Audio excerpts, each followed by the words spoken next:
Member from Don Valley West. Thank you, Speaker. I want to also thank my colleagues for their eloquent words about this motion and their support of it. I rise also to speak in support of the government's motion. I want to start, though, by giving my sincere condolences to the family, friends, and colleagues of Constable Perchala, who was tragically shot by an offender out on bail. I've met with officers from Toronto Police Services who work in my community, and I know they care about it, the people in it, and work hard to keep us safe at great personal risk. Speaker, Ontarians want to feel safe and to live without fear of harm, especially when they're using city and government services.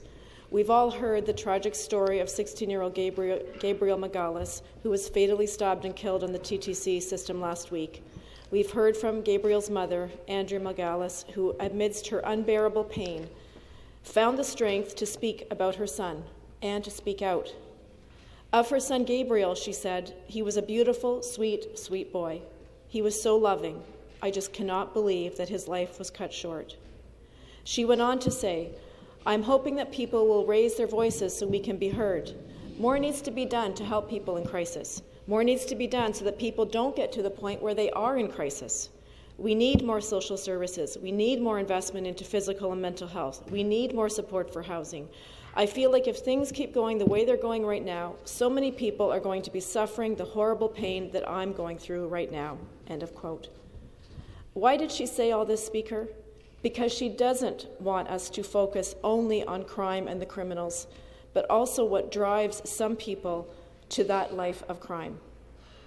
We've heard that the 20-year-old man arrested for this awful crime has a lengthy criminal record, including 2 convictions for assault with a weapon. According to a Global News article, he was arrested in Mississauga on September 5, 2021, and charged with assault with a weapon, a pair of scissors. He was arrested a second time in Brampton on April 10, 2022, and weeks after that arrest, arrested again in Richmond Hill. Less than 3 months later, he was arrested in Mississauga in connection with an assault involving a box cutter.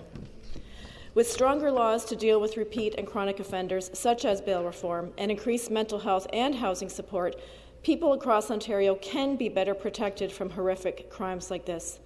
The federal government should take steps to amend the Criminal Code of Canada to strengthen bail requirements for these offenders, including a definition of chronic offender and an onus on these offenders to demonstrate why they should be granted bail. And the provincial government should require bail hearings for the most serious offences to be heard by the provincial court rather than simply a justice of the peace. And they should immediately increase funding for legal aid in order to reduce delays and help address the large backlog of bail cases in our courts.